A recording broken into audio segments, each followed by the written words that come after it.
তরুণ প্রজন্মের সঙ্গীতশিল্পী শেখ সাদির গানে মুগ্ধ শ্রোতারা। ইতোমধ্যে বেশ কিছু জনপ্রিয় গান উপহার দিয়েছেন তিনি। শ্রোতাদের ভালোবাসায় ধীরে ধীরে ভারী তার দায়িত্বের পাল্লা। আর তাই তো ভিন্ন ঘরানার গানের সঙ্গে নিজেকে যুক্ত করেছেন এই গায়ক। এদিকে বেশ কয়েকদিন ধরেই নেট দুনিয়ায় চর্চায় রয়েছে পরীমণি ও শেখ সাদির প্রেমের গুঞ্জন। সোমবার 10ই ফেব্রুয়ারি শেখ সাদি তার ফেসবুকে কয়েকটি ছবি পোস্ট করে ক্যাপশনে লেখেন, I don't like girls anymore, I deserve পরি। সাদির দেওয়া স্ট্যাটাসকে ঘিরে ভক্তদের মধ্যে কৌতূহলের শেষ নেই। অনেকেই ধারণা করছেন এখানে পরি বলতে তিনি সরাসরি অভিনেত্রী পরীমণির কথাই বলেছেন।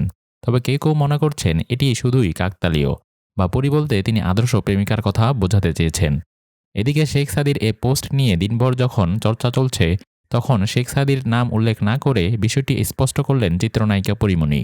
সোমবার 10ই ফেব্রুয়ারি রাত 9টার দিকে পরীমণি তার ভেরিফাইড ফেসবুক পেজ থেকে এক স্ট্যাটাস দেন। সেই স্ট্যাটাসে তিনি লেখেন, ওরে পরিমাণে ডানাওয়ালা পরি, পরীমণি না। এদিকে বিষয়টি নিয়ে সংবাদ মাধ্যমকে শেখ সাদি বলেন, তেমন সিরিয়াস কিছু ভেবে দেইনি। এরপরও সবাই এত সিরিয়াসলি নেবে তা ভাবতেও পারিনি। তবে এখন থেকে ফেসবুকে কিছু লেখার আগে অবশ্যই ভাবব। আমরা সহকর্মী, একসঙ্গে কাজের পরিকল্পনা চলছে, এর থেকে আর বেশি কিছু নয়। ক্যাপশন সম্পর্কে জানতে চাইলে তিনি বলেন, চ্যাটজিপিটির কাছে ক্যাপশন চেয়েছিলাম, সেখান থেকে এই ধরনের একটি বাক্য পেয়েছি। তারপরেই জানতে চাওয়া হয়, গায়কের কাছে চ্যাটজিপিটি কি আপনার মনের কথা বুঝে গেল? হাসতে হাসতে শেখ সাদি বলেন, বিশ্বাস করুন চ্যাটজিপিটি বেশ স্মার্ট, কিন্তু বিষয়টি এমন নয়।